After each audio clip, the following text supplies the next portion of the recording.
listeners, I am talking to Jeff Katz, a former writer of WCW. He was also an associate producer of multiple films, executive producer of multiple films. He's also a filmmaker. He's a comic artist, comic writer, a lot of other stuff. So I feel like in terms of my interview, I had to start from the basis. How did you, not from a long standpoint, because I kind of figure how you got into working for New Line, because around the time, especially going into the new millennium, WCW was brought by Time Warner Cable, and Time Warner Cable was actually one of the subsidiaries of New Line Cinema, and I figured that's how you got into working for New Line Cinema. But that's not accurate. That's actually untrue. If you want me to clear that up.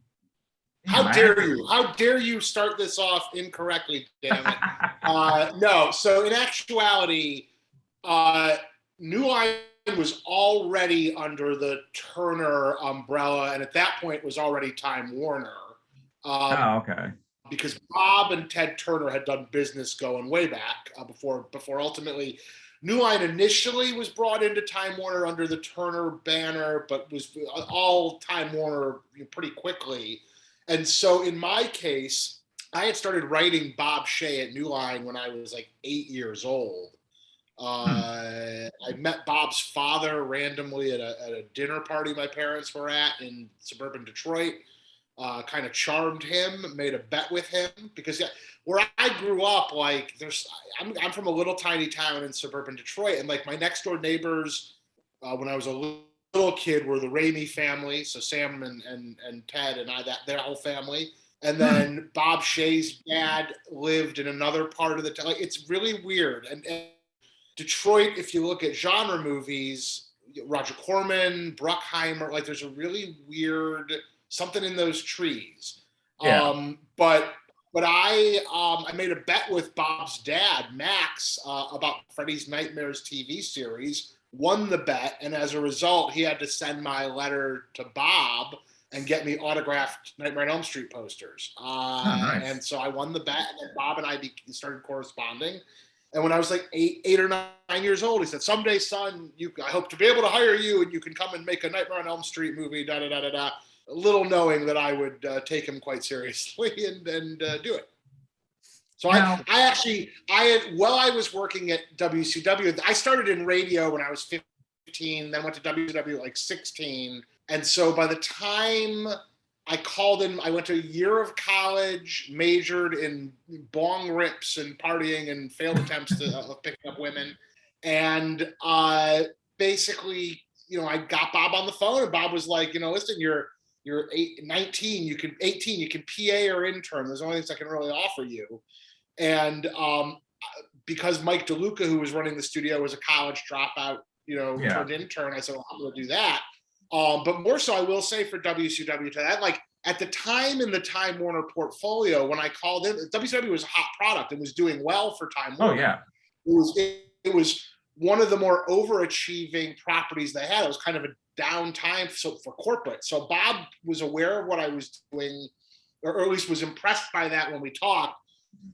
And I do think it helped me. But honestly, they were like, the Bob relationship and the ground that I had laid there was, years ahead of me going to WCW. And ultimately, WCW did help me. And as I've said many times in the years since, it was the best training for show business ever. Now, how did you get into WCW? And I'm sorry for mixing up the Time Warner. I resent this. I'm sorry. This interview is over. No, of course. No. No. How did I get into WCW? Yeah, because it's a weird jump to go from working for WCW, especially the height of its heyday, because this is essentially in the mid 90s, from 1996 to at least 99, 2000 or so, and then suddenly working for at least New Line Cinema, going into that phase of WCW where it was at the height of the Monday Night Wars, and the height of, NWO, NWO Wolfpack, NWO Japan, 2000, what have you. And then you have, NWO Israel. We had everybody. Yes. yeah, it's like, so NWO Denmark were hot. So how did you get into working for WCW at the time, especially since working for a major company like that would be like a big, I want to say a huge opportunity. Yeah. I mean, it was a huge opportunity, and it was the best. But I always viewed it. I had a plan. I always New Line was always the destination since I was 8, and so for me, I had started in radio in Detroit. I was the youngest, I think, talk host in the country, and I had done the Today Show and the New York Times and a bunch of crap. And wrestling was cold, but I was always, I was a pretty well-rounded kid, and I always liked. I liked comics. I liked movies. I liked wrestling. I liked sports. I liked politics. I was pretty worldly. I liked music. And so I was already a big fan of the business. And I think, because of the things that I loved that are all kind of, they're like the Olympic rings. They all kind of intersect each other. It's not the fact that you're wearing a shirt that has wrestling and horror, like, speaks to the fact that these worlds all kind of, and even now, as I would say, I'm a lapsed fan today. Looking at it from afar, it seems like it's moved even further in that direction, from what I can tell. It's like a niche within a niche in its own way.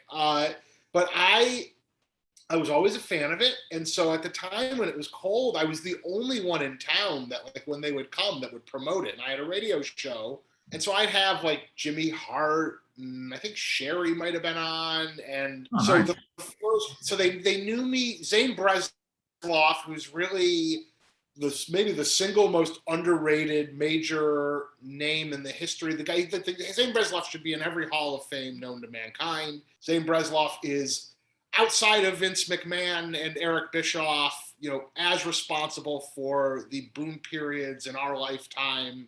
He's no longer with us, unfortunately. It's been a long time. But Zane Bresloff, really a master promoter, promoted WrestleMania 3 for Vince. And really was, and I've said this before, like, outside of Hogan jumping to WCW, the biggest get prior to Hall and Nash coming was Zane Bresloff, because Zane opened up arenas and markets for them that they just were not going to touch otherwise. Zane is a really important figure. Dave Meltzer knows this, and certainly will reference him and stuff.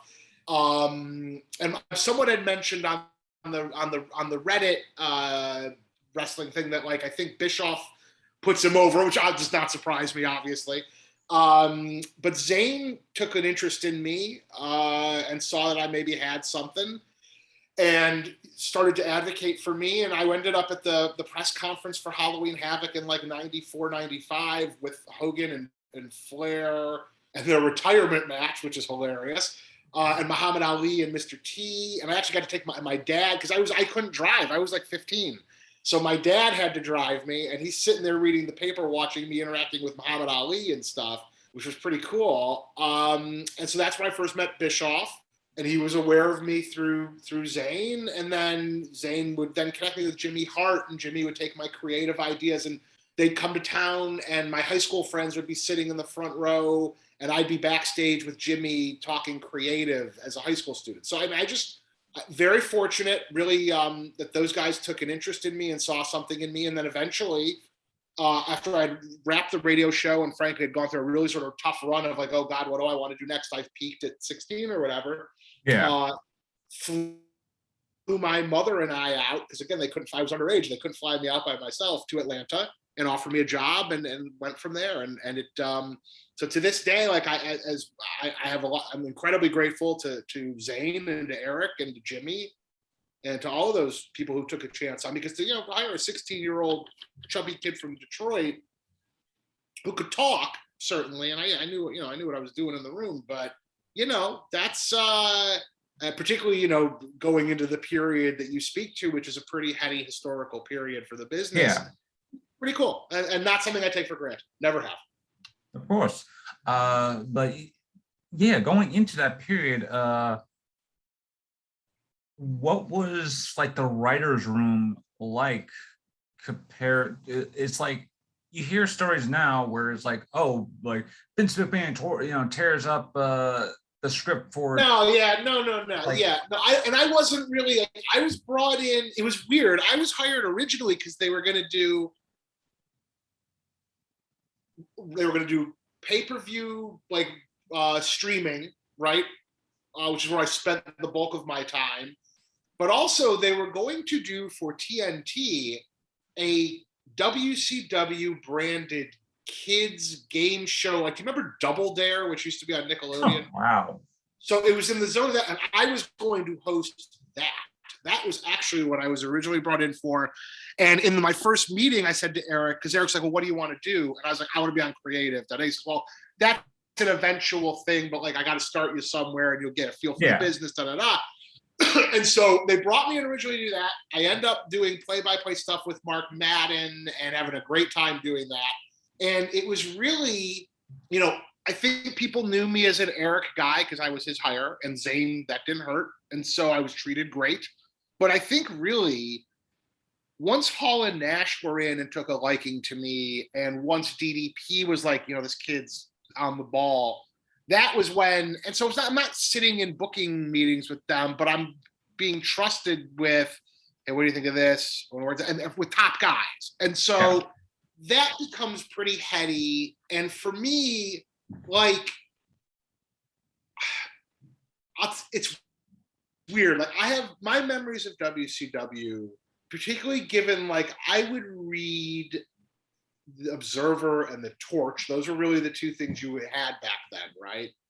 And you'd hear about, like, in WWE, they'd be hazing, they'd shave this guy's eyebrow, this guy you got to go to wrestler's court, and this yeah, guy, Mr. Perfect shit in somebody's bag, or Sean Waltman shit in somebody's bag. I don't remember who did it, but maybe Owen. I don't. Who knows?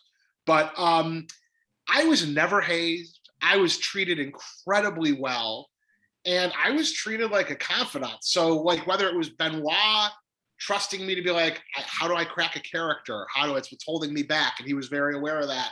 Or really, I think though, Nash and Hall being like, this kid's got something, and them throwing. So it was more of a like, all right, we've marked you for a certain thing.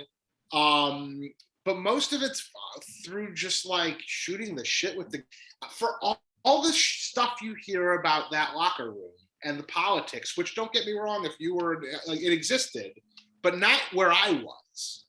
yeah, It didn't touch me. And so I recognize that was a special insulated position. But like, I just, even I can remember, like, being in the back, and like, no, they didn't care if I went and sat in the, they had a couple meeting rooms, or that Eric had his office space. He didn't go if the door was fucking shut or whatever, but like, I'm going into locker rooms, shooting the shit, hanging out. I'm going to catering and sitting with the, and so you were treated as one of the guys there in a way that, like, and it was a passionate group of people. They all loved the business and they want to talk about the business. And as a creative in any form, that's invigorating as hell, But it's not like the process back then.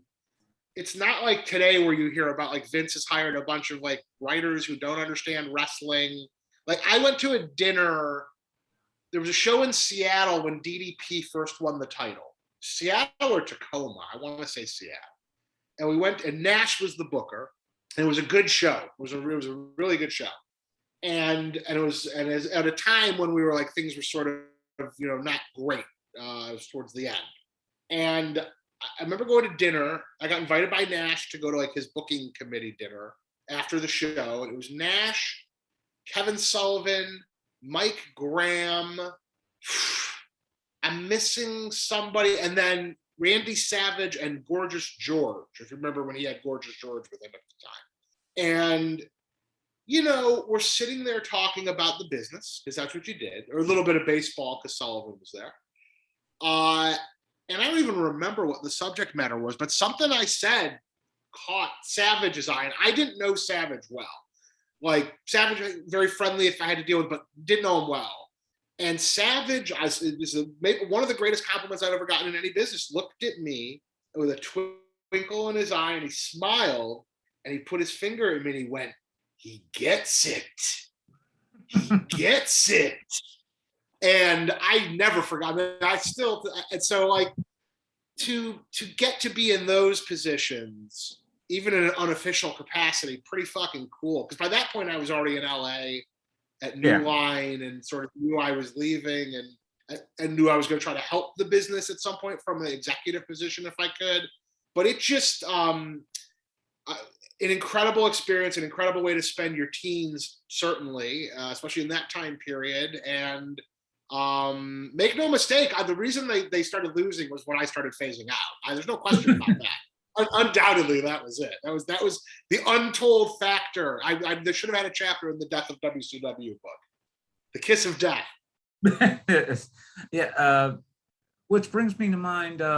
Now, did you see any storylines during that time where it's like you really thought this couldn't possibly work? Because I'm literally just thinking of around the same time of the death of WCW, which was essentially the White Hummer incident, where it's like, someone nearly kills what was it? I think it's Randy Savage with the White Hummer, and then they have this whole long 1 year thing of who drove the White Hummer. And it's like, did you hear essentially, like, did you go into storylines where it says this possibly might not work because the way it's handled? I mean, I was basically like emeritus status at that point. I missed all the Vince Russo stuff, although Vince has always been very nice whenever I've dealt with him. By that point, like I remember going to a show in actually, was it LA or Detroit? I think it was LA. Actually, this is how good my memory is at this point. But where literally every guy in the WCW locker room was watching Monday Night Raw. like it was a show going on. They're like, no, we're watching Raw. No. And so by that point, Austin and Raw, and it was over. Yeah. And so in the same way that like when it was hot, you could throw out some stuff that ordinarily wouldn't get over. A rising tide's going to raise all ships. When you're cold, or when you're clearly at that point secondary, probably it starts looking like Hail Mary, Hail Mary, Hail Mary, Hail Mary attempt, one after another, and it starts to look a little desperate. And I do think that like at the end, that's kind of where things started to go for WCW, which, at the same time, you look at the ratings, it's a different TV world. And you look at the library, like the library value alone for WCW, like today would be worth, it was criminally undervalued when it was, so like Vince robbed them. And it shows you how important having the right executives there, because if executives have like a distaste for the business, or they're like, I don't want this on my network, it doesn't matter how successful you are, you're gone. But that library today would be worth like hundreds of millions. I think probably at least a couple hundred. I think so. I don't think that's outrageous. I think that like content is king. Somebody would value it, particularly international. There's ways to leverage it. So I don't know. Like it's by that point though, I just think that they sort of knew and once you got to the point, were Eric and Vince and Vince Russo together at that point? I'm trying to remember. Because that was the last flicker. You had a week or two where people were kind of like, oh, okay, what is this? And then once that fell apart, the Bill Bush run, all of that stuff, just crazy. I remember Vince Russo getting poached was in between me wrapping up my internship at New Line and then starting as a floater for New Line. It was in that sweet spot right in between. I remember that because I remember reading about it in Variety. And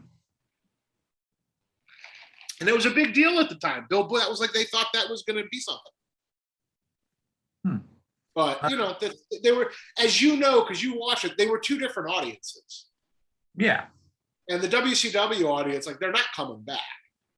No, I mean, you could tell even in the late 90s, early 2000s that the wrestling was still there. It's just that they just didn't have the drawing power as the WWF at the time. Well, WWF, WWE, what you want to call them, but characters are king, man. yeah, Characters. This is the one thing about Vince. And this is the great thing about wrestling at the time, which is that the WWE, the Attitude Era, right? This is reason why WCW essentially fizzled out because of the Attitude Era. Because I think, well, I mean, this is pretty much like WCW was really relying on the older generation of wrestlers, like the Hogan, Halls, Nash, Flair, all that stuff, and not really building up the ground up with wrestlers.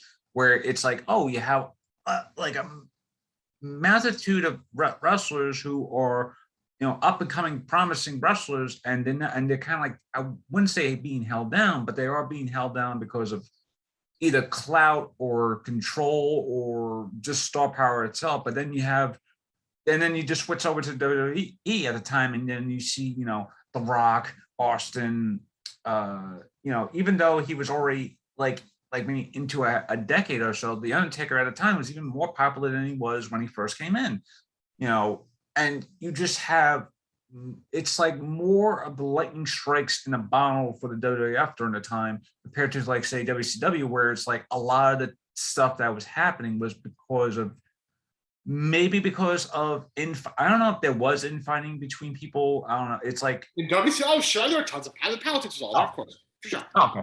Yeah, there was like infighting with WCW, and which is weird because I'm not like one of those diehard fans who knows all about what's happening in the back room, in the backstages, and all that stuff. I'm more of like a casual fan, and as a casual fan, you could tell it's like, and this is the same thing that's happening nowadays with AEW and WWE, where it's just like you just see that there's a turn of the tide of just things changing around, especially just wrestling in general, where it's just like you have all these amount of people just willing to jump ship or let their contract run out, whatever you want to say, how they, jump ship. And then suddenly it's like a lot of people are more utilized when they're not being held down. And I'm pretty sure that was like the same thing in WCW, where it's like, oh, it's like, and the weird thing is, like, in hindsight now, and I remember this clearly, is that how many more weeks do I have to watch what was it, the NWO just run rampant when there's like no hero to go out and when's Sting coming out and do all this. That was think about it, when it was at its best was when DDP said no, and you had Sting in the rafters, and it's where it's another case where the Bret Hart situation probably could have been handled better, because that was a natural spot. There's all, hindsight's 2020, obviously. Yeah. But I do think that you cannot underrate the fact that if the management at your broadcast home changes and don't want you, it's sort of moot. What I mean? Like wrestling is, it's that weird thing. Now listen, the TV climate has changed today to wrestling's favor, frankly, because I think that I think wrestling, again, I look at it, I mostly just follow it from Reddit at this point. I don't watch the shows. I think it's still pretty niche as I view it. I don't think the audience has grown as much as the fans on Reddit seem to think. It's more that the TV landscape has shrunk. And so your niche has, of which there's like, I don't know what WWE's doing, like 2.5 million people on their Friday show, I think, something like that at the high. Yeah, because it's on the Fox network, and the Fox network is still like 2 million, something like that, right? I think the last time I saw it. So you, let's say there's 2.5 to 3 million fans in the country. Let's say there's some people that don't watch WWE that are watching the other guys or whatever. That might be general, because I think we both know that generally a lot of people are probably watching both. That is what's happened, is that TV has shrunk so much, and particularly the need for live DVR proof sort of programming. Yeah. That wrestling now has a level of outside influence that in the old TV world, these numbers would really, it would be very, I think, a different sort of animal. So it is, a lot of it's the television landscape. A lot of it's who's your exec and who where the networks are. And so but I do think it's interesting. I read on Reddit all the time. A lot of fans are like, oh, it's back and it's bigger than ever. And I'm like, I feel like you have a fan base that's more willing to spend more money on it than ever. They'll travel, they'll spend money, but I don't necessarily know that it doesn't feel more mainstream to me. I think nowadays there is a problem. I mean, and looking at some of the ratings recently with AEW, especially with them having seen, they're doing like what, 1 million people? Yeah, like 1 million. Like their ratings have never been higher than because of people like. Okay, but that's 1 million people, right? Yeah. Which, by the way, I'm not knocking. It's great, and I have a lot of friends that work there. I want them to succeed. Oh yeah. I'm simply saying that, like, that in this television climate is, particularly because I know their demo is their thing, as it is for most. But like, that's their hallmark. Like, that's great, but I also think people should, you got to recognize the context of it a little bit. And I just think, like I said, the thing that grows it is the passion of the hardcore base. Back like with the Monday Night War being like, you got to see this, you got to see what's happening. This is the cool, and so that's where I think, from what I can tell, like with CM Punk and Danielson and those guys, that's, oh, you got to see this. You don't know who's popping up next. That's what you're hoping for, to stoke that fire a little bit. My sense is that fans kind of think the fire is bigger than it really is sort of the way I would look at it. But again, I'm looking at this secondhand through Reddit and Meltzer's daily news stuff. And you're also looking at it as a former, essentially a former talent of WCW, where it's like you have a mindset of like, you've seen this before, it's like you just want to see how it plays out again, because you're probably going to see more people like dropping in terms of both companies, where it's like, oh, it's like suddenly suddenly TV is just totally different. You can't compare TV in the Monday Night War era to today, because simply people don't watch as much TV, and if they do watch it, they're consuming it. They might be clipping it on YouTube, they might be getting it on the app or what, like which was my next point, which is essentially TV now has gone more of the streaming service site, where it's like people will watch more of Netflix, Amazon Prime, Hulu, stuff like that too. So and with wrestling now, if you have like the NWA has a great thing where it's like you just pay like $5.99, not $5.99, like $4.99 a month to watch their TV show Power for that month. And doing so, you not only get access to Power, but also like other episodes of the past thing. And but let me ask you a question. How do you get new people to sample it? Definitely through YouTube or through social media. So what do they have? Again, I don't know. So I saw when Lagana and Dave Marquez were there, I watched an episode of it on YouTube, and I love that they did the studio. It's very kind of old school and fun. But so are they putting, at a certain point, the old episodes go up free on YouTube? Is that the idea? Yes. What was it? A few weeks ago, they just did the best of season 5 of NWA Power, essentially a clip show of all the best matches and best. I saw it, by the Trevor Murdoch won their title, right? I love that guy. Is a nice guy. I almost used that guy. That guy, I was happy to see that. I thought it was a cool thing. I saw they at the Chase, which is great, because I knew Larry Matisick a bit back in the day, and I'm sure he probably would have loved to have seen that. But like I guess my question is like, it almost feels to me, when I look at the Reddit as an example, because that's really like, I check that, that's where I get most of my news. I look at the Reddit, I look at Meltzer's news thing every day when he usually has it, or every other day. And then I'll listen on YouTube to like Jim Cornette or Disco Inferno and Conan. And that's mostly how I hear what's going on. Yeah. And so I will say that, like, particularly from Reddit, I almost feel like there's almost too much product. is sort of the sense that I don't know how you keep up I as keep a up hardcore with, fan.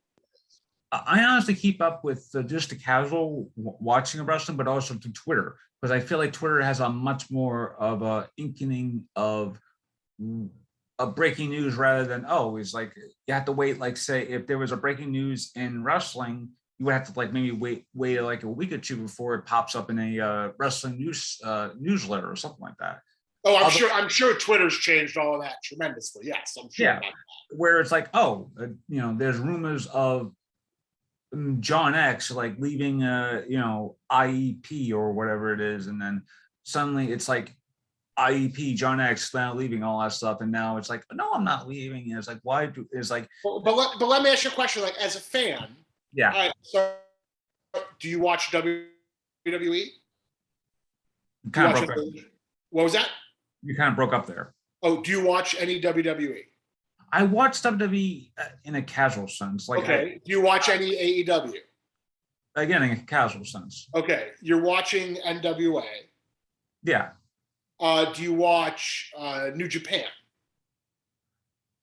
Not that much, because I don't know much about New Japan outside of the Bullet Club and the fact that they're feuding with other people. Have you unrelated? Have you ever watched any classic All Japan from the '90s?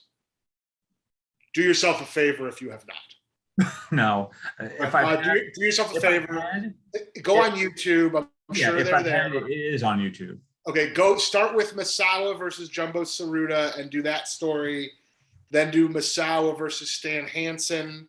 Then do Kenta Kobashi versus Misawa, and you will be glad you did it. But my point is, I guess, more that, like, even as a casual fan, like, you're sampling multiple flavors of wrestling, and that's not even like Ring of Honor is there. Yeah. Court Bauer's got his thing, right? You've got, so like, I just don't know how, like, there's so much. WWE, isn't WWE on like 4 nights a week, 3 nights a week? They're on 3 nights a week, right? WWE?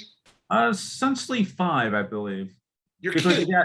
Because you got Monday Night Raw, then you have NXT, Friday SmackDown, and you have NXT. What am I missing? and then you're missing 205 Live, if they still do that. Oh, Jesus! Okay. And then you have NXT UK, and then you have Main Event. Oh, okay. So there you go. So yeah. I don't understand. As a casual fan, it's like AEW is on twice a week now, right? 4 times a week. They're on 4 times a week. Yeah, they have Dark. Oh, okay. Yeah, no, okay, but that's fair. Like, all right, so then how in the world, like, that's just so much content that, like, I don't know, man. I envy you. It's an embarrassment of riches in a lot of ways. I envy fans today, but I don't envy fans today because this is too much. It's like that episode of The Simpsons where Homer goes to hell and has to eat donut after donut after donut after donut. It's like the same thing in horror. It's like for horror, I am a very major fan of horror, right? As part of the people to tell. Yes, of course, yes. Yeah, it's like from the. But as a wrestling fan, I'm more of a casual fan because, again, I wouldn't know all the stuff of, like, I wouldn't know what a lot of, like, the backstage inciting terms, all that stuff, who's fighting, who's Frankly, not. That's good. Honestly, that's refreshing at this point because they know too much at this, but the magic is gone. Yeah, it's like I understand who is a good heel and who isn't a good face, all that stuff. So as long as I know, like, who's the bad guy, who's the good guy, who am I supposed to cheer for? Am I supposed to boo the good guy, even though they're doing, stuff that doesn't feel right as a good guy? Because there have been moments in wrestling where the good guy is portrayed as the good guy, but they do moments where it's like they do things that are medically, not necessarily like an anti-hero, but they do things that a villain would essentially do. And the villain would essentially be more cheered because, it gets to a point where it's like, oh, the villain is actually more popular because of their antics rather than the hero. So I mean, like any storytelling, it's supposed to take you on a ride.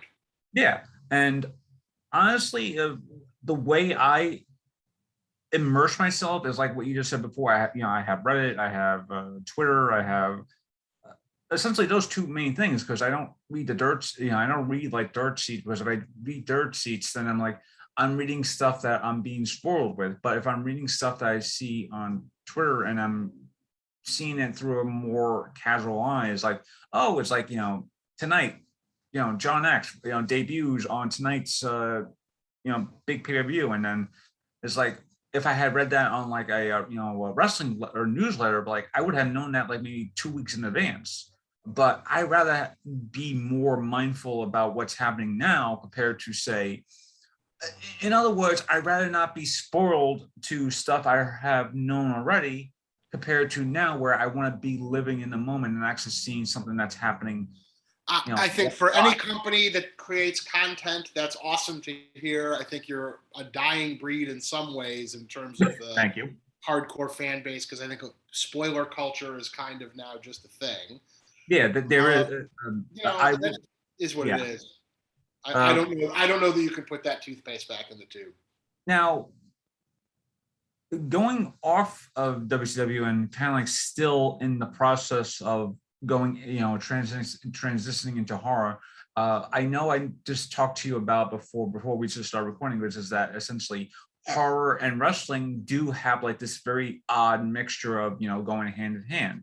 One of my favorite wrestlers for the past several years was Bray Wyatt's Fiend character, because it was essentially a Mr. Rogers-like character that would not be possible if not for the today's way of wrestling entertainment, where it's like they actually build up a lot of these characters. And I love the fact that the Fiend was like more like a boogeyman type of character, where it's like you could tell he was being portrayed more like a Michael Myers or Jason Voorhees type, even though he has no, or in wrestling case, a more Undertaker type of thing, where it's like, now, as both someone who works in, who has essentially has two worlds, where it's like, oh, I have the horror world and I've worked in the wrestling world. Why is it that there has been like moments where horror and wrestling have like essentially coexisted? I remember very vividly watching WCW back in the day, and then Chucky happened to appear like on Monday Nitro. Yes, which was ridiculous. Yeah. Although not as bad as Arliss. Arliss is the single worst. That's worse than RoboCop. That was worse than Chucky. Pretending that the actor Robert Wool was a fictional character from his HBO show was easily the worst of the bunch. Ridiculous. But yeah. Hey, I loved you in Bull Durham and Batman, Arliss. Like, please. Hey, enjoyed your work in Cobb. Like, blow it out your ass. What are we doing? But yeah, my question is, why is it that there has been a mixture of horror and horror related stuff in wrestling for the past? I mean, there's a long history of horror tinged characters in the business, even if just Killer Kowalski, much more onerous than Walter Kowalski. It's Ox Baker. Yeah. You go way back. There's a great history of it, because it's it's white hat, black hat. It's as basic as it gets, and you can't get more black hat than Jason, Michael, Freddy. It's Dracula, Frankenstein's monster, etc. I also just think that, frankly, these subcultures of audiences, they kind of intersect. I think that there's an appeal to it's whatever that fascination is. There's a certain type of consumer, I think, that crosses these spaces, and it's not small. It's a pretty big base, and at some point, there's probably a pretty good book to be written about the psychology behind it. But I don't think, and it's weird. Like we talk about, I look at the Reddit, which I feel like such an old man, but the Twitter, looking at the Reddit squared circle thing. The fan base to me feels more like Comic-Con fan base than ever. Yeah. And again, this is me removed from it, looking at it as an observer. It's become a much more I talk about the idea these little areas of geekdom are like the Olympic rings. They all kind of touch on each other. The rings have started to push together a little bit is how I kind of feel. And it's almost, man, I don't know what it is, and maybe it is the internet, maybe it is that, you know, technology in some ways has separated us while connecting us. Yeah. But I do think that in a lot of ways, as we get less religious as a country and more secular, people's, whether it's their sports teams, their political teams, their wrestling promotions, their horror franchises, people are kind of replacing religion with their pop cultural stuff. I don't know that it's necessarily healthy. I'm not a big fan of organized religion per se, which is ironic given I'm in business with the Vatican.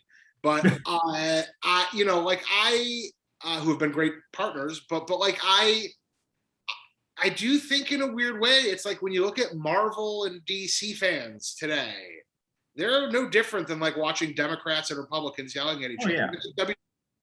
WWE fans and AEW fans, it's pathetic. Like, guys, like, calm down. There's no need to snipe. Like, let's let everybody be successful. The more successful they are, the better it is for every single person in the business. So let's calm down. Let's bring the rhetoric down a little bit.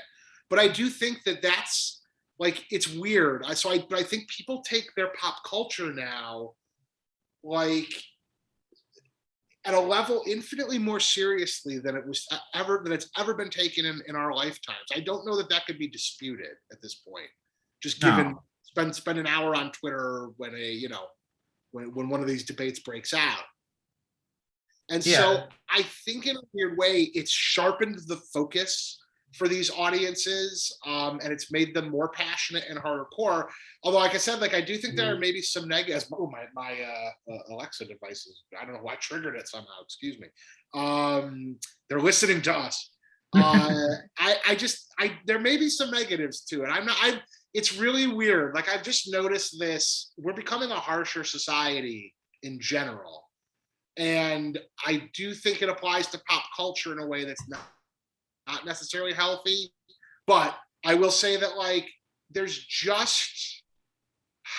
I think it's like there's something about people that like larger than life characters that, that unites these in the same way comic books, larger than life characters, horror movies, larger than life characters, pro wrestling, larger than life characters. I mean, some elements of music, larger than life characters.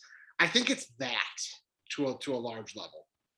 The only time I think that wrestling and horror really don't intermix is when they're trying, because I just remembered, because my friends and I were just talking about the movie See No Evil with starring Kane, and I just remembered essentially how the WWE had to build up a storyline that related to the fact of why Kane was hearing this date, May 19th, and all this, and making him go crazy. I actually remember that. I do vaguely remember that. And it was to promote the movie.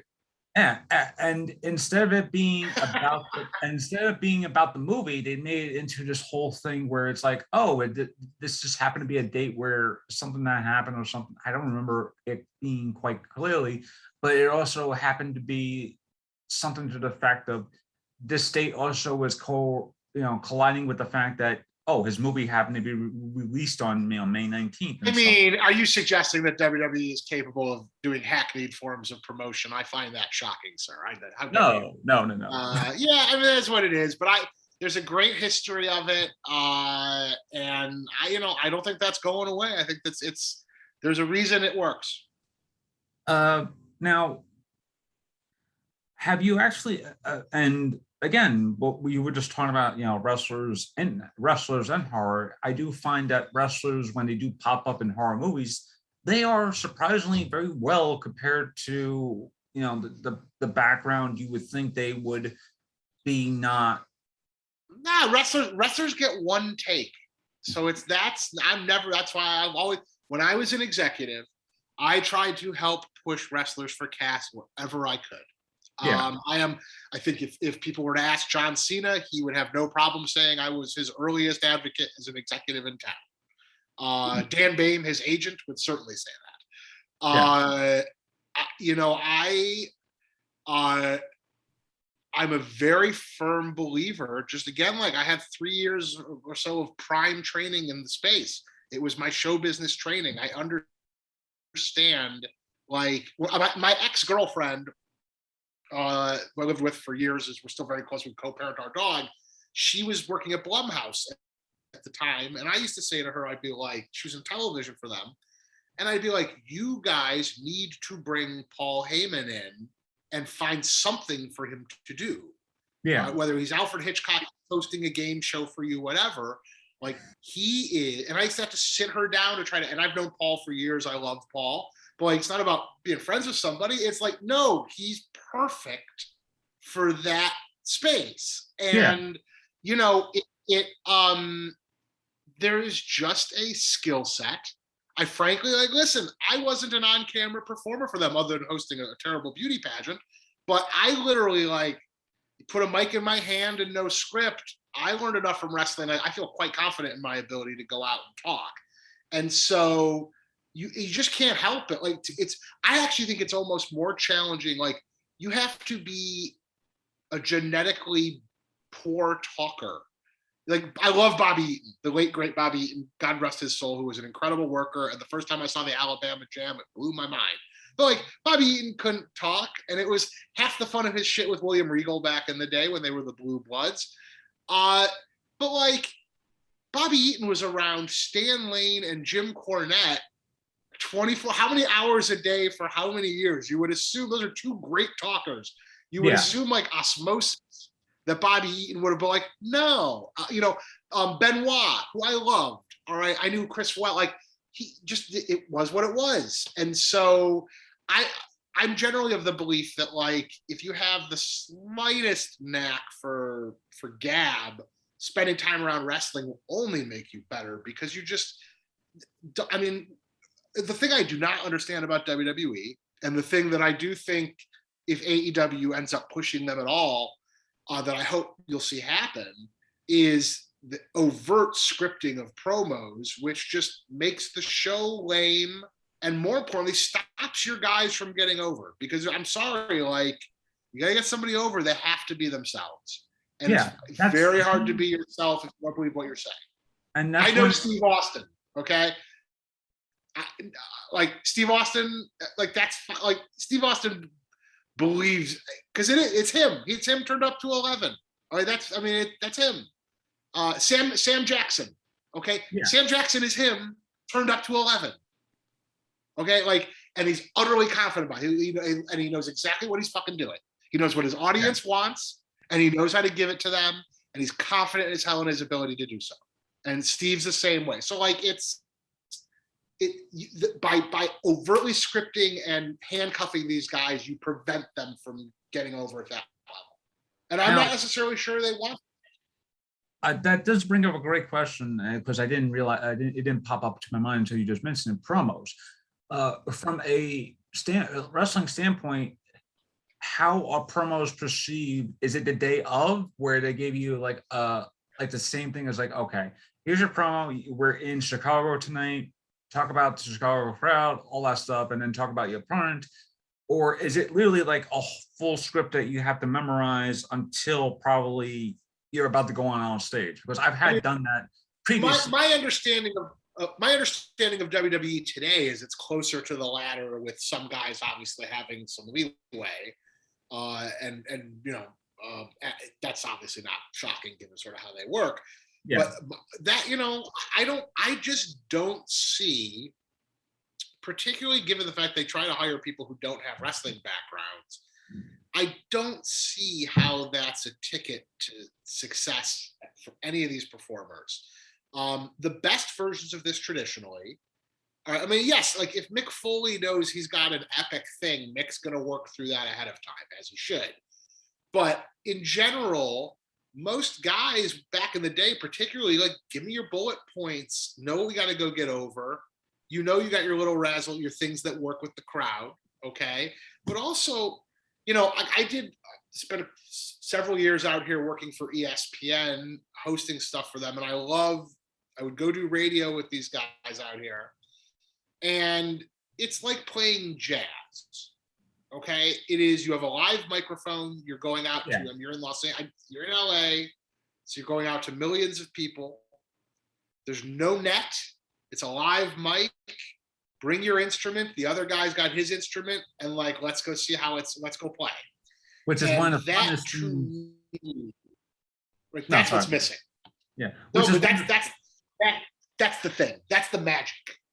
which is one of the funnest things to do as an actor, because I have an acting background, and one of the funnest things to do is to try not go to essentially keep on script, but if we feel like the script is not moving well, we could try and like divert it into doing at least a little improv moment to keep it from failing, because you know it could be like just two people on stage and it's not getting across, and then suddenly one of my stage partner could do something that will try and keep it from not failing. And I feel like that's the basis of what a promo should be, is essentially keeping the notion of why are we talking in the ring? What's our goal? What's the 5W?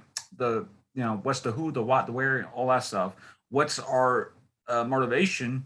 And from doing so, if something is going a little line, just be off the cuff and be yourself, and then essentially allowing yourself to not only get you over as a talent, but also get you over as a speaker in the ring. Because if you allow yourself to speak, you speak freely, as opposed to just having someone right next to you and speak, your mind, they won't know. It's like, oh, why wouldn't you? Why, that's the great thing about Paul Heyman, is that some of the people that he has managed in the past are actually great talkers. It's just that they just don't talk, normally. Like when you hear Brock Lesnar talk, he talks rather, adequately. Roman Reigns, the same thing. It's like, but when you have someone next to you, like a Paul Heyman type who speaks for you, and then you don't get like maybe a 2-second word in, then it's just like, why do you bother not speaking at all as a wrestler, when the whole point of a promo between you and the other wrestler has to be, one, we have to sell, we have to, it's like the same thing in horror, where it's like, oh, the final girl and the slasher or the killer are having their final confrontation, and it's basically all the stuff that the final girl had to endure for the past like 90 minutes or so is now wrapped up into one emotional ball, so she could lash out on the killer. So this is like the moment where the killer can appear to be more human, even though during the entire film or TV show he has appeared to be like, oh, almost like a non unstoppable killer. But I digress. Yeah, But I just know that if I had my druthers, I'd rather have a roster full of people that can talk than people that are 5-star in-ring people, personally.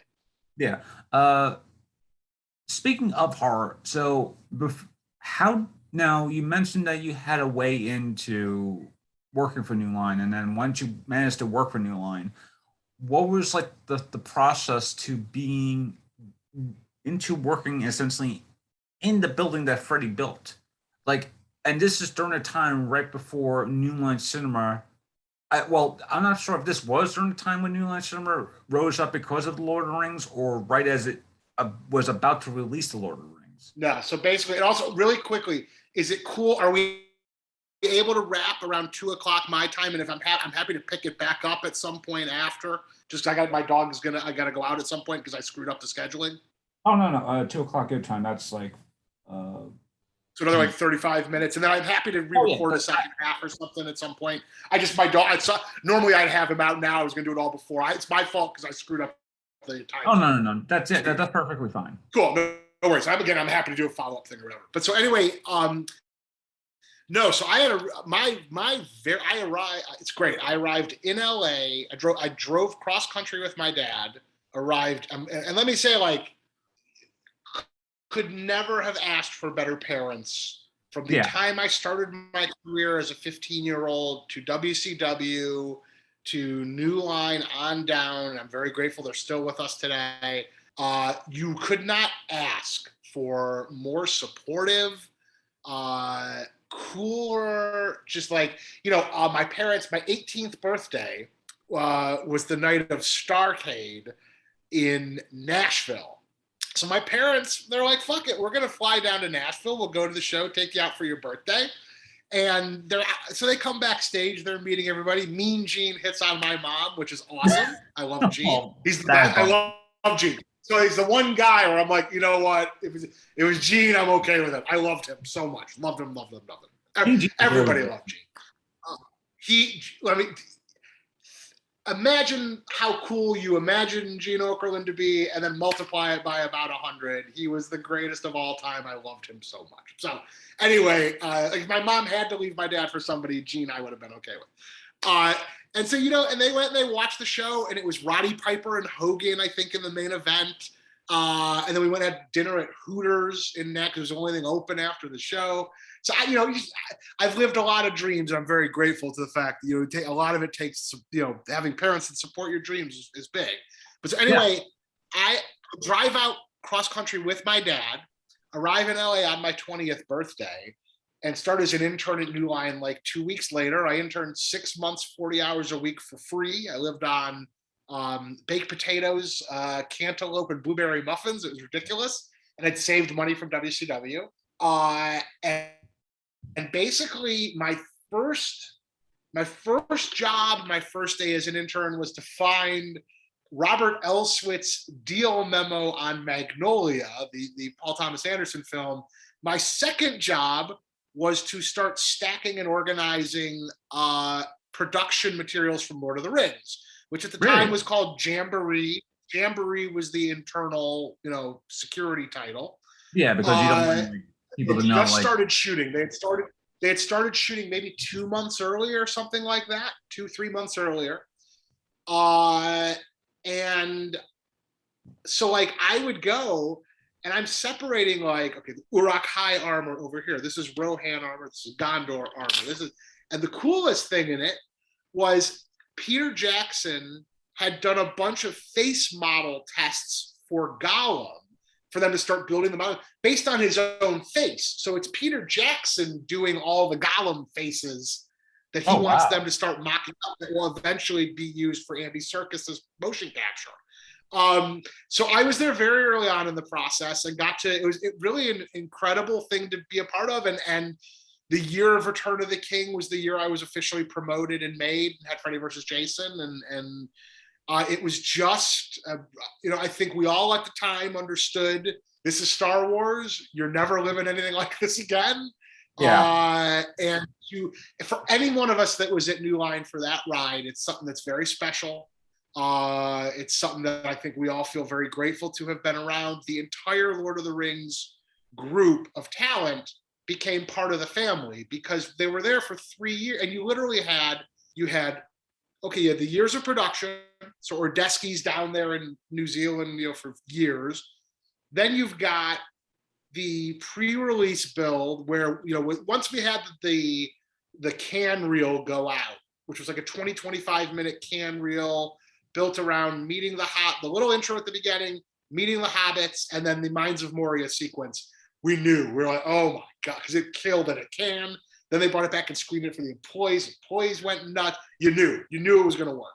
And then you had release, and then the awards season stuff for all 3 movies. So those actors, they were here all the time. Ian McKellen would take the gay New Line crew. He would take them clubbing. It was crazy. I'm still friends with Dominic Monaghan. I talk to him all the time. It was just a really, I think one of the ladies had a thing with Vigo. It was just a really crazy New Line, particularly at that time. You've got to remember that we had a rock and roll sort of rep. I took a trip with my mom to Japan after my freshman year, right between college and New Line.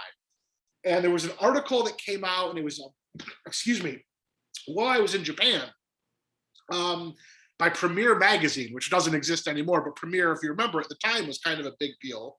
Yeah. And pretty well regarded. And it was about New Line's party culture. And it was very controversial, probably pretty accurate. And we said, we're never advertising in Premiere ever again. But I remember before I had joined New Line reading that article, and I was very aware of this. Listen, it's a company that would allow someone like me to go from intern to executive within a couple. I was an intern at 20, an exec at 24, a VP at 26, 27. That was New Line. So New Line, that's about Bob Shea and Michael Lynn, and Michael's no longer with us. You know, Bob, obviously horror fans know, and that we'll talk about a lot. Michael Lynn deserves a hell of a lot of credit. Michael Lynn, I had the great pleasure of, when I wrapped my internship, I became a floater for them. And as a floater, I basically became the go-to guy for the entire executive committee. So for the 6 months or whatever it was, 8 months before I went into development full time, that was basically the plan was always, we're going to transition you. This was the steps. And so in that period, I basically covered the desks of, because I was never an assistant. It was really weird. I got to float and then went right to sort of a junior exec, departmental development sort of coordinator, and then exec. And basically, I would cover Bob Shea's desk and work one-on-one with him. Michael Lynn, Rolf Mitwig, the head of international, David Tuckerman, the head of distribution, head of marketing, head of home video. I learned every division of that company. And it was like, you know, WCW was my undergraduate degree, New Line, that was grad school.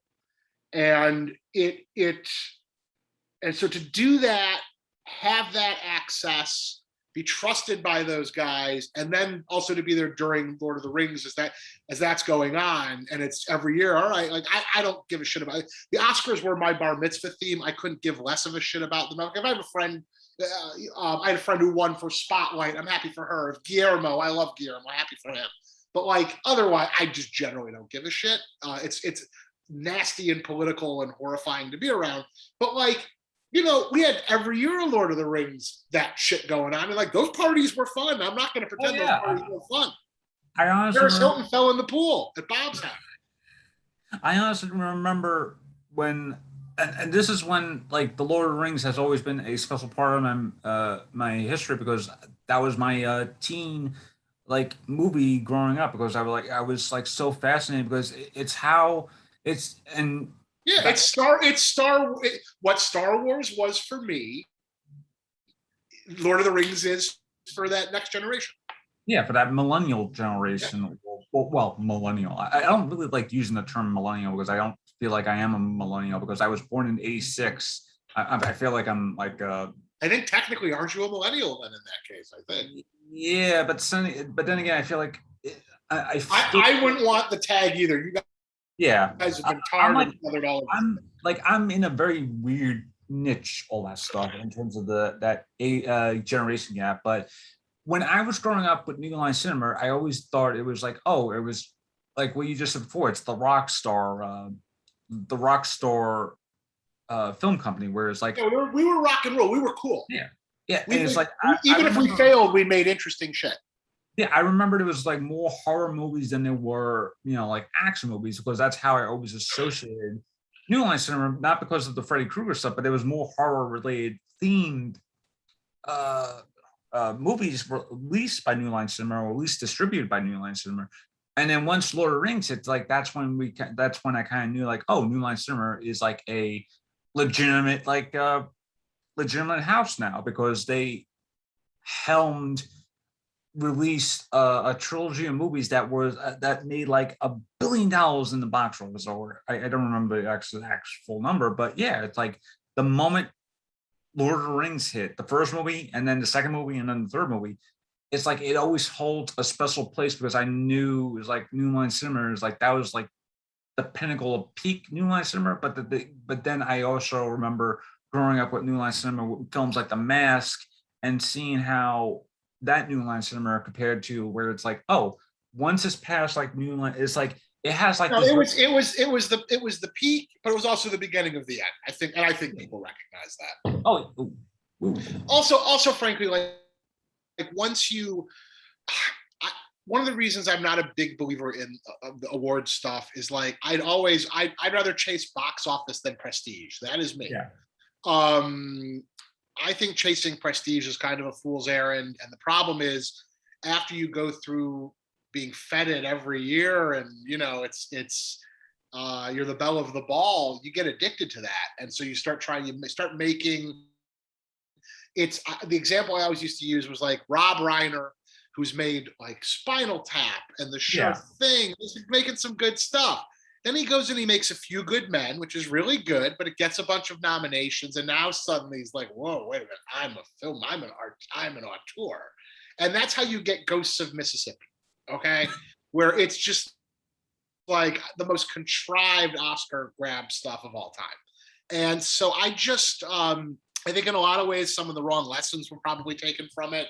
Yeah. And obviously Bob and Michael's relationship with, and again, can't stress this enough. This is the same thing with the wrestling thing. The executive structure matters. And when you're in a corporate situation like this, if you don't get along with the people at the top, it doesn't matter. You had this 40-year history of Jeff Bewkes. It's like, you know what? I think it's time to make a change. There was not much that Bob and Michael could do. Now, answer me this. Because of Lord of the Rings and the success it got, was that the reason why Freddy versus Jason was put into production? Because Freddy versus Jason... No, not at all. No. Oh, okay. Freddy versus Jason was in development for 10 years. Well, yeah, I know that, but what caused... Because the Last of the Titans, the which covers the production of Freddy vs. Jason from the first script to the Shannon and Swift draft and the essential thing, it's a great book to read because you got to read all these different drafts and all these different ideas and a lot of these other ideas, because there's an idea where it's like, oh, Jason Voorhees goes on trial. That's a great setup to for a movie. For Friday the 13th movies is essentially the trial of Jason Voorhees, or you could try and do that with Freddy Krueger, but in canon that already happened, and Freddy Krueger already got released because of someone didn't file the paperwork, but that's another story. But did the success of Lord of the Rings really do help? No, totally unrelated. Had zero impact. To be very frank with you, they wanted to make the movie. It was a priority movie to make. When Stokely was first hired, it was given to her as her top priority. The entire reason I got promoted and brought onto it was because I knew my shit on. Like they were like, okay, it's a priority. The kid knows what he's doing. I literally was brought into a staff meeting and told I was an executive. Like literally out of nowhere. Hey, we need you in here, and then you're an exec. I was like, okay, thank you. In front of everybody, it was cool. And so, no, honestly, it was about script they liked, filmmaker they liked, and most importantly, budget number they liked. And once they hit 30, 35, whatever it was, then it was that combination. I think once Damien and Mark had come on, it was getting closer and closer and closer script-wise anyway. And then it became about, you got to hit the proper number for it to make sense on the P&L, which is like the great, people don't know the P&L is one of the great unheralded factors in movies. I'm sorry, what was that? What is the P&L? P&L is like your profit and loss, but basically your business development department will go on. They have, now back then, and this again just speaks to how much things have changed. You had DVD and cable, like real money in those, particularly DVD. So like on Snakes on a Plane, as an example, our DVD, if I remember correctly, because right before I left for Fox, they showed us some comps, and the DVD comp for Snakes was Blade 2, which was a very successful DVD for us. And so that was like, I remember because Blade 2 had done better at the box office, but our overperformance on DVD was the comp. So I just back then you made real money from that. It could take a movie into the black. And so in that point, it was really about, you'd get a sheet, it would say Freddy versus Jason, budget number, and then it was like a spreadsheet with like four categories: the low, medium, high, and high in terms of box office. And then the projections, because you would have negotiated out like, here's our airline and hotel deals. Here's all that stuff that back in the day, I still have it, but like the deals are just totally different now. And you would basically know that, okay, if this movie does 10 million, we lose X. If it does 20, we break even. If we does 60, we make whatever the hell. Yeah. And so that process and working the P&L, working the sheet, that was half of the game. That's how you got your movies made. People, that's very important. Like there's not a single studio that doesn't do some variation of it. Now, did you have a favorite draft or favorite story from the Freddy versus Jason timeline of script ideas? Because Yeah, I mean, I read I read the first draft of the script when I was still in high school. That's how long this was in development, and I bought it at the Motor City Comic Con in Novi, Michigan. There was and I don't know if they still exist. There was a place called Pix Poster Cellar in Boston, and they would go to all the conventions and they would sell one sheets and like awesome, like international. I had an Italian Army of Darkness one sheet in my first place in LA. It was awesome. wow. And they would sell like scripts that they had somehow had people here that they were paying off, and so like you would go pay $10 a script, or it was crazy. And I would buy a bunch of scripts. That's how I learned how to read scripts as a kid. And they would always be at Motor City Comic Con. And a lot of the major cons. I'm sure there are people that around my age that'll hear this that will remember them. And they had the Peter Briggs draft, so I bought it and I read it. That night, my dad and I went to go have dinner with my brother in Ann Arbor because he was in school at Michigan at the time, and I read it in the car on the way there and back. and just never in a million years, I was like, oh fuck, I'm gonna miss my winning. I never thought at that point, like, okay, well, this movie's getting made. How am I gonna get a chance to ever wear it? No, who would have thought it would take like 10 years and then I'd get to work on it. But I have very fond memories of reading that, and in fact, when we did Freddy, Jason, Ash, the second one, I do a little nod. The ending of that is a nod to the ending of that draft, which is my little sort of thank you to the thing that started it. And like the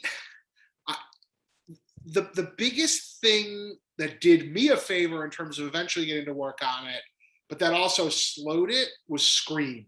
Because Scream came out and you had about 4 years of scripts that were entirely reactionary to Scream.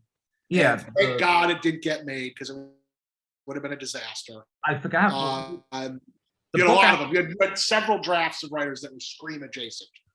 Yeah, the book actually does put out like a lot of this very meta horror thing, or meta horror. There's one where they're referring to like Michael and all sorts of shit. Yeah, there was a legitimate script where it had them, where Freddy was sort of like akin to A New Nightmare, where it's like, oh, Freddy is actually in the real world, but Freddy is also a fictional character along with Jason. Right. Or they have like, there was a cult worshiping, there was a Dominic Necros, and he'll be our new Freddy. And like, I'm a very big believer, both in terms of like film development, in terms of wrestling booking, keep it simple, stupid. Something that was taught to me in like 6th grade.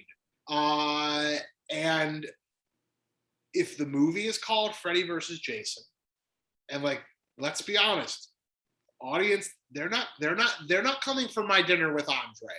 No. Okay, they're not coming here for a Jim Jarmusch movie. They want to watch Freddy and Jason fuck some shit up and then fuck each other up. That's what. And so I do think, again, we talk about the importance of executives with these things, that like for a long time you have, like with execs with wrestling on their program, and they, oh, why do I have to air this? There were executives who worked in horror that were like, oh, why do I have to hate this stuff? And I got to find a way to like elevate it or whatever. And disdain for the audience in anything, it's a bad idea, but the audience can tell. And horror fans, and this is where we see that intersection with wrestling fans, I think comic fans, again, like they can especially tell. Oh yeah. And like I'll say this for Blum. I know Jason a little bit. Like Jason's not a horror fan, but he's hired people underneath him. Like Ryan Turek's a horror fan, and he understands it. Like he's smart enough to go like, all right, I'm gonna empower people underneath me who love the stuff, and let them do their thing. Audiences just they know when you're just like sneering at them, and so I think that's like a lot of the Weinstein horror stuff doesn't resonate, is like they don't give a fuck. Like I can promise you with Bob, like sometimes misplaced, but Bob cared. Bob legitimately cared. Hmm. Particularly when it came to Freddy, because he understood that like, this exists because of this guy. It's got to be handled with care. Yeah. And so I think to Damien and Mark's credit, like they understand, and I always associate like Caleb Boyder, who's a great exec, he's at Legendary now, who was at New Line. I think he and Brian Hickel were their earliest advocates, and they were originally hired under DeLuca. Yeah. And DeLuca was the first one who gave me entree to read scripts and give notes on the project. I cornered him at the Christmas party, and he was like, "I'd love for you to do it. Thank you." And that was what really got me in. And then when Mike left and Toby came in, and then brought Stokely, like the momentum, they were happy enough with the script that then it really became about hitting the budget, you get that, and get it tight. And those guys did a great job. And you finally got to that sort of sweet spot where they could go and make it. And then you were sort of off and running. Then, like I said, like I'm sitting back here while they're in Vancouver, and I'm doing notes on dailies and shit. And then one day I get called into a staff meeting, and I'm like, "Hey, you're an exec." So something was good in my notes. I know, who knew. Now, in terms of Freddy vs. Jason, there was a few. I forgot how many of the stories. I forgot how many of the script ideas were there, but it had essentially, Freddy molested Jason as a child. Do you think if they had added that factor into the film where it says, they are leaning towards the notion of Freddy having molested kids, would that have impacted the film more, or was it just because Freddy Krueger is a being of pure evil? You don't have to say what he does. He is a guy who takes sadistic pleasure into whatever he wants to do. But if they had added that like notion of him molesting Jason as a kid, either as another camper or as another or janitor there, what have you there, would that have ruined the mystique of not only Jason as a character, but Freddy as a character? I mean, here's my thing. Like, I'm a believer. There are certain times you show, don't tell, right? I hate exposition dumps, particularly because, again, like audiences at this point, I've just watched something. What did I just watch? Godzilla versus Kong, ironically enough. I just watched it. And it's a great movie, by the way. In the opening scene of the movie when they're in the jungle, there's like a prelude thing, and then they're in the jungle. And is it Rebecca Hall, I think is the woman in it? Her first line in the movie is I laughed my ass off because it was such an exposition, and it was her first line in the movie. I was dying. I was howling. I hate that. It drives me up a wall. And I think that like in the opening intro of Freddy vs. Jason, part of which I wrote, which I'm very proud of, which was a late ad. The only real illusion, if my memory serves, and granted I haven't watched it in a minute, is he licks the back of like a photo, and it's a little creepy. That's enough.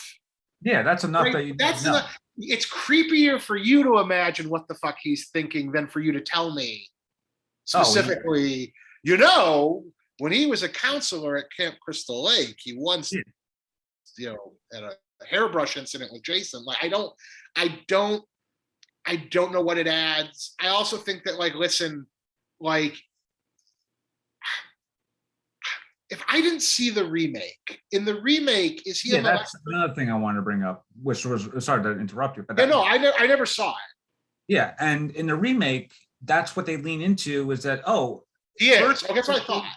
Yeah, they give you the old switcheroo of, it says, what if Freddy actually was innocent because these are kids just making kid stories, and then no, it's actually true. Freddy did touch these kids in a very naughty way. So it is very overt. I didn't know. Very overt. They do tell, and his plan is essentially at the end of the movie is to rape Nancy when she is in a coma or something like that, or a dream. Like she has essentially kept herself so awake that her mind just gets into that micro nap thing.